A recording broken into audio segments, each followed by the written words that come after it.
to this show here on this wonderful Wednesday, August 18th, 2021. Now, we are just one day away from the start of preseason Week 2 games, beginning with the New England Patriots taking on the Philadelphia Eagles. However, that also means we are also 22, just 22 fucking days away from the regular season, and boy, am I excited, okay? The season is coming up on us really, really fast. So get your fantasy draft, or fantasy drafts all done and be ready for a crazy NFL season. Anyways, back to today, in which we will get to a couple things, like last night's Hard Knocks episode, the Minnesota Vikings, and the Washington football team. So, are you ready to get your fix?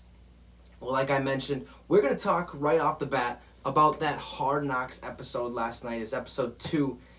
Now, it started off pretty decent, okay? It started off like it was going to be a lot of hype in there. Mike McCarthy got it going. He was firing on all cylinders. He's like, make sure you put it on their ass tonight. And all I care about is the physicality of the football game. And he's like, we're a popular team. We're not in this for being fucking popular. And I thought that was pretty good. And then, you got Ezekiel making jokes. He wants baby powder for his gooch and whatnot. And it was just fun to see. They started it off strong. Thought this episode was going to, be very, very good atop that first episode. But it really didn't, okay? It was kind of a letdown. All right, it wasn't terrible by any means. It was good still, because that content you don't get to see every day. So when you get to see it, it's nice to kind of see the process and how things go and how they create their storyline and stuff. But this episode was mainly all about Ben DiNucci. Okay, he started a couple games last year, didn't do that great. His problem was holding on to the ball and making better throws. He comes in, now he's going to be that guy that's, taking the reps because Dak Prescott, he can't throw right now. He's limited in practice and whatnot. But you look at that first episode, okay? Mike McCarthy, Ezekiel Elliott, and Dak Prescott, and Jerry Jones were the main guys. Okay, that's what you want to see when you're looking at the Dallas Cowboys. You want to see, more of Jerry Jones. You want to see Mike McCarthy and how he carries himself and being a head coach there with the Dallas Cowboys, because you never got to see that, especially when he was in Green Bay with that Super Bowl team with Aaron Rodgers and whatnot. But it's just, you want to see the bigger picture. You want to see the bigger superstars. You can see all these, younger guys and whatnot, but you really want to get the whole picture of what these superstars are dealing with on a regular basis. Are they ready to roll for the season? Are they putting up hype? And all that kind of stuff. But Ben DiNucci, this is all about Ben DiNucci. Okay, I get it. Last year he had to start a couple games behind Andy Dalton and did okay. Not the greatest. Obviously, the Cowboys didn't do at all that well. I believe they finished third or last in their division last year, so they have room for improvement. But, the course of the show kind of went on. It was not the greatest, like I said. Okay, hit the end where they were in the game, and then it got down to, this really, really corny part of the episode where Ben DiNucci was leading the team down, trying to get a game-winning drive. This music was playing. He throws. It's incomplete. They score. They get a field goal, and then they just can't, for some reason win the game. It's a sad, sad start, but it is what it is. I thought that was a really bad part of the episode, all in all, because, for them, it might be their Super Bowl because they're trying to win a job, but that's what they made it feel like during the episode towards the end. It was just like, I don't know, it was hyped up way too much. But I think they have room for improvement. Hopefully the Dallas Cowboys can get, get a couple more wins here, so that next Tuesday it's a little bit better, and hopefully they show more of like Jerry Jones and Mike McCarthy and get all that, kind of swirling around a little bit. So that's all my thoughts on that episode 2 of Hard Knocks. It wasn't the greatest, like I said, but it was something. It was fun to watch. But let's get to the Minnesota Vikings. Okay, so as reported yesterday on Twitter at my Sports Update, the Minnesota Vikings have brought free agent defensive end Everson Griffin in for a workout. This is huge, folks. Okay, he spent his first 10 seasons in Minnesota. Okay, after that he jumped around to the Cowboys and Lions, really couldn't find his place. Now I know what you're all thinking, at least I am thinking this. Why are we giving him another shot? If you remember, he went on Twitter and pretty much did great at the Minnesota Vikings. Mike Zimmer talked a lot of shit about all these guys. So, the talk, or at least fans around Minnesota were like, we don't want him, keep him out of here. There's a lot of fans out there still that are like, no, bring him back. He knows, the script, the playbook, and all that stuff. And at first I was like, well, good luck getting back to the Vikings. Okay, I'm like, Everson Griffin reached out to the Vikings this offseason. Hey, bring me in for workout. I still got what it takes. I'd like to still play in the NFL. I'm like, good luck, dude. They're not going to take a chance on you, especially after you went and talked your shit. But the Vikings, this is Minnesota nice. Okay? This is a really good example of Minnesota nice. They give him a second chance. They're like, fuck it. Bring him in. We need help on the defensive line. You got Dalvin Tomlinson and Michael Pierce newer to the team. Then you got Danielle Hunter on one side. And we really don't know who's going to be that starter on that other side. Okay, DJ Wanham, Janarius Robinson, Patrick Jones II. There's a lot of names that are floating around. Okay, you bring in Everson Griffin to the Minnesota Vikings. He knows the playbook. He knows Coach Zimmer. He knows the defense. Okay, he has a lot of relationships and chemistry with these guys on that defense. And this would be a good bring-in, if you will. Okay, if he doesn't start to pan out, you can literally go to your depth chart. Okay, DJ Wanham, he's young, still has a lot of reps left in him. Same with Janarius Robinson and Patrick Jones II. We have options.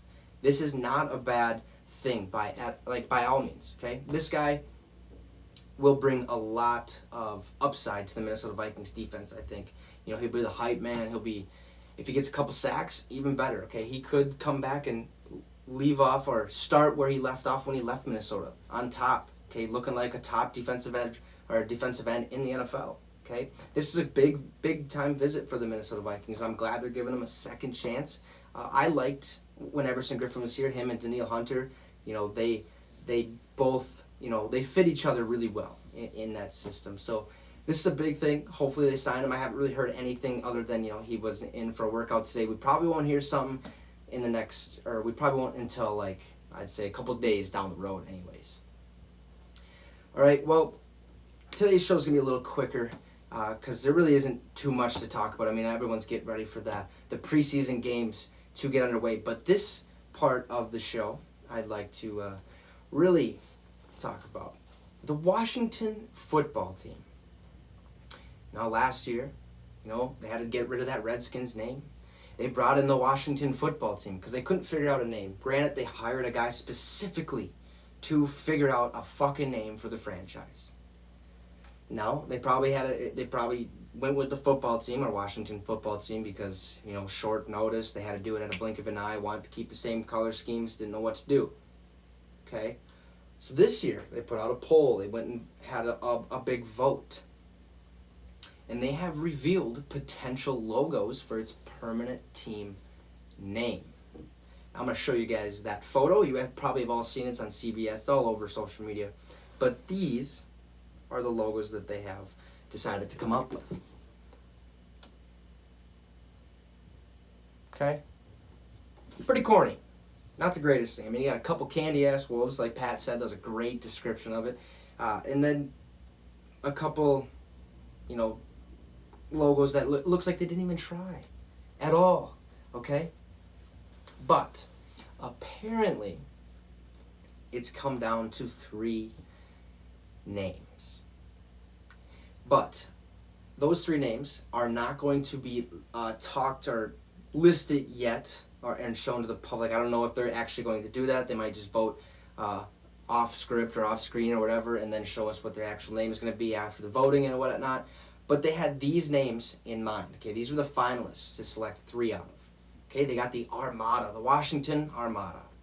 Okay, the Washington Brigade, the Washington Commanders, the Washington Defenders, which wouldn't be a bad idea.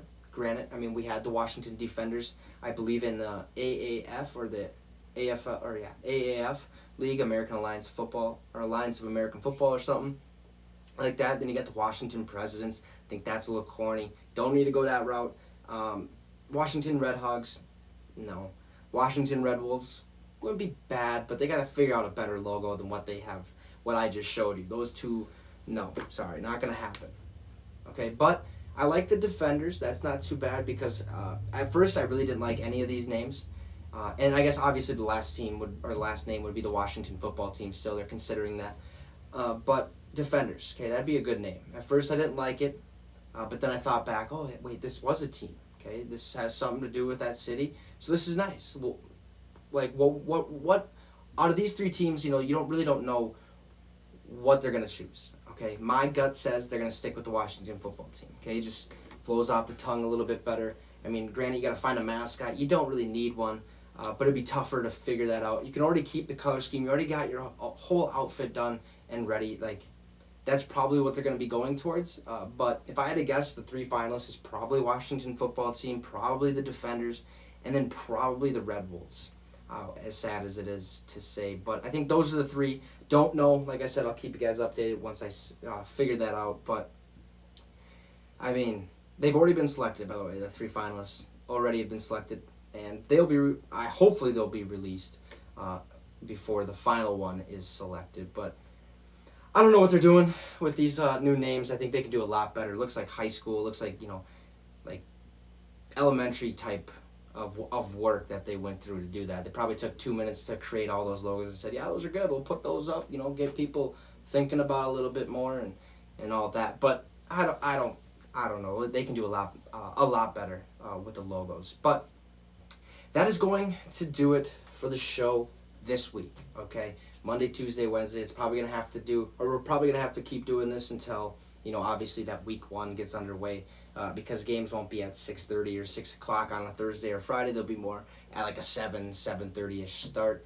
But we're going to wait patiently for week 2 of the preseason to start with that Philadelphia Eagles and New England Patriots game at 6:30. And then we're going to have Friday, Saturday, Sunday, and Monday full of football. So be ready for an action-packed weekend, as I know I am. It's going to be great. But anyways, thanks for tuning in.